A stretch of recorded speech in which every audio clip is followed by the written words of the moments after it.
예, 미국의 소비자 물가 지표 발표를 앞두고 시장은 좀 조정인데요. 이후의 흐름들 좀 전망하면서 전략 세우도록 하겠습니다. 시장의 중심을 늘 잘 잡아주시는 메리츠증권 광화문 금융센터 신영목 이사님과 함께 10시 시장 분석하겠습니다. 어서 오십시오. 안녕하세요. 오늘 주제부터 확인하고요. 저희가 어떤 생각을 하는지 한번 보시고 말씀하시죠. 네, 실적 시즌. 네. 반도체에 대한 얘기를 역시 많이 하죠. 예, 진바닥이 될 수 있을 것인가 하는 건데요. 당장은 미국의 6월 소비자 물가 지표 발표를 오늘 밤에 앞두고 있는 상황인데 수치들 시장에서 지금 대략 예측하는 수치들이 있지 않습니까? 그리고 이후의 시장 반응, 단기 전망 어떠세요? 일단 최근 3개월 정도까지는 CPI 예상치가 컨센에 다 대부분 맞는 부합하거나 거의 차이가 안 나는 정도 수준. 그러니까 결론적으로는 이제 우리가 연초에 굉장히 저희도 이제 저녁 되면은 CPI가 몇인지를 항상 눈여겨봤는데 이제 어느 정도 그 예상치 내로 들어오다 보니까 주요기관에서 예상하는 예상치 내로 들어오다 보니까 이제 그것이 큰 이슈는 아니었다는 거죠. 과연 언제 이 CPI가 이제 어떤 이 물가 인상에 대한 그런 것들이 제대로 바닥에 나올 것인가를 이제 반영을 했던 것인데 아마 오늘 예상치는 전월보다는 1% 정도, 0.1% 정도 올라가는 그런 수치로 예상이 나오더라고요. 근데 사실 아주 크리티컬하게 아주 어떤 이 시장이 굉장히 놀랄만한 정도의 어떤 큰 그 차이가 아니라고 한다면은 벌써 이 CPI는 큰 문제는 없을 거라고 저는 보고 있습니다. 지금 왜냐하면 결론적으로는 지금 2분기 실적 시즌에 들어온 상태이기 때문에 그것보다는 기업의 어떤 개별 실적에 따른 시장의 어떤 반응이 되게 중요할 것 같고요. 네. 만약에 CPI 때문에 시장에 반응을 한다든지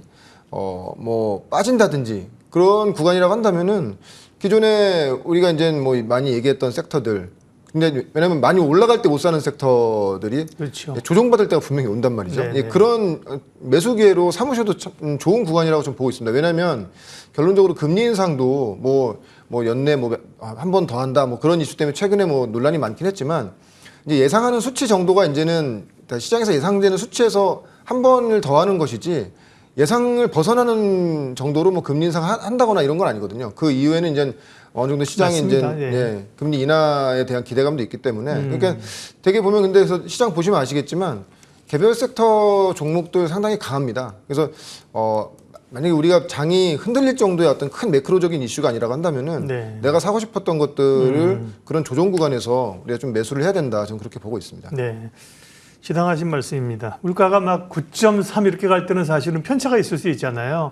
8.9를 예상했는데 9.3이 나올 수 있고 이런 쇼크였는데 지금은 어느 정도 안정이 된 단계이기 때문에 아까 표 보여드렸습니다만 헤드라인이 이제 3.1 전년비로 그다음에 사실은 근원이 중요한데 근원 CPI는 5점 이게 안 떨어지고 있는 거죠. 근데 저기서 편차가 난들 그죠? 3.1이 2.5가 되거나 4.0이 되고 이러지는 않을 거거든요.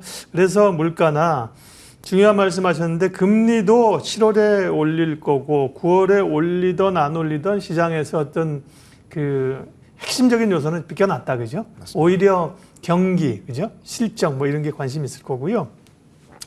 그러면 이제 소위 말씀하신 것처럼 좋게 봤는데 워낙 강하게 갔던 섹터들, 주도주 섹터에 대한 얘기를 좀 점검해야 되는데 주제가 또 반도체니까 반도체 얘기부터 하겠습니다. 반도체는 삼성전자 실적 발표했고 하이닉스는 남아있는 상황이고 소부장들은 조금 변동성이 있는데요. 반도체 실적부터 좀 체크해 주십시오. 이제 하이닉스 실적 발표가 굉장히 중요해요. 실적이 중요한 게 아니라 그 실적 발표 시에 이제 어떤 내용이 들어가 있느냐가 굉장히 그 HBM 매출과 영업이익이 전체 이제 영업이익단에 미치는 영향. 근데 제가 이제 반도체 시장을 좋게 봐서 이렇게 계속 좋게만 말씀드리는 게 아니고 지금 예상치 지금 나오고 있는데 실적이 잘 나와도 당연히 이제는 반도체 업황 관련해서 좋겠죠. 이제 진짜 바닥 잡았구나. 예상치보다. 그러니까 시장에서 예상하는 2분기 영업이익 기준 영업이익이 한 1조 5천억에서 3조 정도 적자를 예상하고 있는데 만약에 시장 예상치보다 영업이익이 그래도 좀 선방했다. 그럼 당연히 좋겠죠. 그럼 완전 진짜 바닥 나왔나 보다. 아니면 또 그 안에 HBM 매출과 영업이익이 이렇게 지금 급등했단 말이야 하면서 관련주들 되게 좋아질 거라고 생각하고요. 만약에 근데 시장 예상치를 벗어나는 지금 최하로 지금 보고 있는 게 한 영업 적자 3조 정도로 보고 있는데 만약에 한 4조 정도 영업 적자가 났다. 그럼 시장이 또 무너질 것이냐, 흔들릴 것이냐? 전 아니라고 봐요. 왜냐하면 당연히 어닝 쇼크입니다. 어닝 쇼크인데 그러면 하이닉스가 실적 발표하고 그 컨콜을 했을 때 언론과 이제는 어떤 이런 3분기나 하반기에 대해서 업황을 얘기할 때 무슨 얘기를 할까요?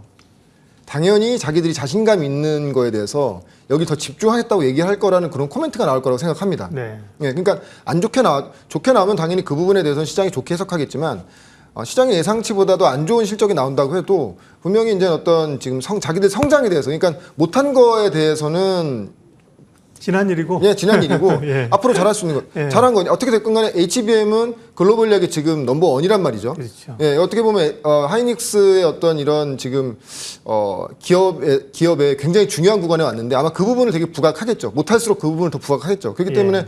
반도체 업황에 대한 어떤 전체적인 시각이나 흐름들은 여전히 좋을 거라고 보고 있고요. 그리고 이제 지금 7월 중순에는 이제 하이닉스의 어떤 실적 발표가 있고 8월 중순에는 또 엔비디아 실적 발표가 있고 뭐 미국들도 이제 주요 IT 기업들 실적 발표 분명히 나올 건데 1분기 실적 발표 때와 2분기 실적 발표 때 이제 틀린 모습들이 있습니다. 왜냐하면 2분기 때 엔비디아가 워낙 어닝 서프라이즈 그러니까 그 새로운 성장 산업에 대한 어닝 서프라이즈를 보여줬기 때문에 아마 2분기 실적 발표하는 기업들이 1분기에는 엔비디아만 강조했던 것들을 뭐 인텔이라든지 마이크론이라든지 이런 주요 글로벌 IT 기업들도 그 AI 반도체에 대해서 혹은 AI 서버에 대해서 분명히 코멘트를 할 거라고 보고 있어요. 그렇기 때문에 아마 하반기까지도 반도체 업황. 그래서 엔비디아의 실적 발표시까지 만약에 실적 발표가 좋게 된다면 아예 하반기까지 반도체 업황 굉장히 좋아지는 걸로 보고 있고 만약에 엔비디아의 실적이 1분기 기대치 못 미쳤다면 거기서 약간 주춤할 수는 있겠죠. 그렇지만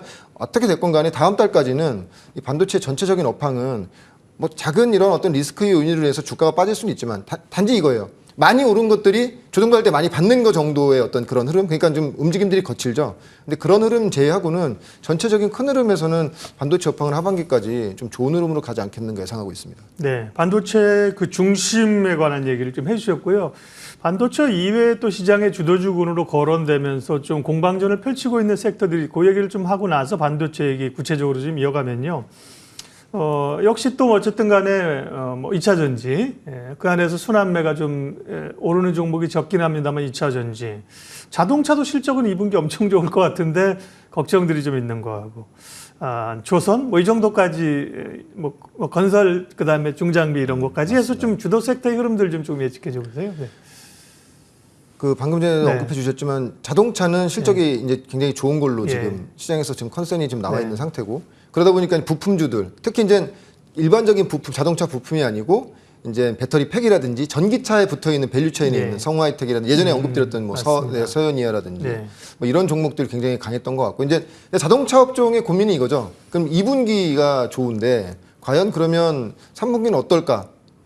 에 대한 그러니까 어떻게 됐건 간에 실적으로 좋아지는 이런 기업들의 흐름은 다음 분기에 대한 어떤 이런 의구심들이 생길 수가 있거든요. 그러니까 성장주들은 계속 지금 뭐 코멘트가 나오고 모멘텀이 계속 붙어가는 구간이라고 한다면 지금 어떻게 보면 반도체 업종이 이렇게 된 거죠. 네. 모멘텀으로 가는 그런 섹터가 된 건데 아마 그 2차 전지와 자동차 업종은 약간 이제 2분기 실적이 발표된 이후에 약간 좀 쉬어가는 흐름이 나오지 않을까 좀 예상하고 있습니다. 저는 개인적으로 네. 예상하고 있고요.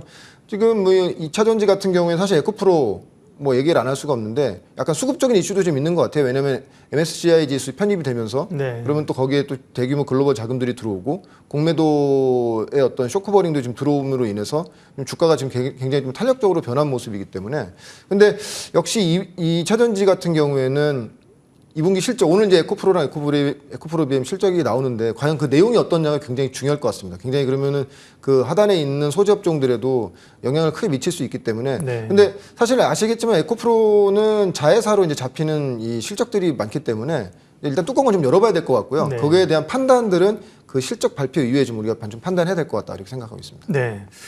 최근에 이제 대통령이 또 유럽 가면서 하루는 재건 관련주가 올랐다가 하루는 원전, 방산 이렇게 막 뉴스를 가지고 올라가지 않습니까? 그런 건 약간 테마 성격이 있다고 하더라도 올해 구조적으로 성장할 수 있는 쪽으로 작년에 말씀해 주셨던 뭐 건설, 기계, 중장비 이런 쪽이나 조선이나 이런 쪽은 별 조정 없이 꽤 안정적으로 갑니다. 맞습니다. 네. 특히 이제 건설기계 쪽에서 발전기 쪽은 전기차 시장이 늘어남으로 인해서 발전 시설도 다 바꿔줘야 되는 것이거든요. 예. 그러니까 어떻게 보면 전기차 밸류 체인, 전기차 산업이 성장하는 성장 밸류 체인이 다 들어가 있기 때문에 그래서 사실은 발전기 쪽도 굉장히 좋습니다. 뭐 효성중공업이라든지 뭐 여러 뭐 현대일렉트로닉이라든지 여러 좋은 회사들이 많기 때문에 근데 그래서 지금 그런 것 같아요. 이 섹터별로 분야별로 깔아놓고 갈 것이냐 아니면 네. 내가 보는 성장 섹터에서 좀 더 내가 집중할 것이냐를 선택하셔서 대신에 그런 거예요. 이 섹터 자체가 다 같이 갈 때도 있지만 한 섹터가 강하면 조정받는 섹터가 있거든요. 그럴 때 이제는 조정받는 섹터에서 좀 이제 그 조정받을 때 내가 네. 사고 싶은 종목들을 좀 모아가는 그런 전략으로 가시는 게 좋지 않겠는가 보고 있습니다. 네, 그럼 다시 이제 반도체 얘기에 집중해서 반도체 관련된 투자 아이디어 찾겠습니다. 워낙 뭐 AI 열풍이 강했고요. 그런데 뭐 좀 쉬는 거죠. 쉬면서 뭐 스레드가 챗GPT보다 더 빠른 시간에 1억 명을 달성했어. 뭐 이런 노이즈가 나오는데 이건 뉴스 노이즈입니다. 스레드하고 챗GPT랑 AI 반도체랑 비교해서 AI 끝났다 이러시면 절대 안 되는 거고요.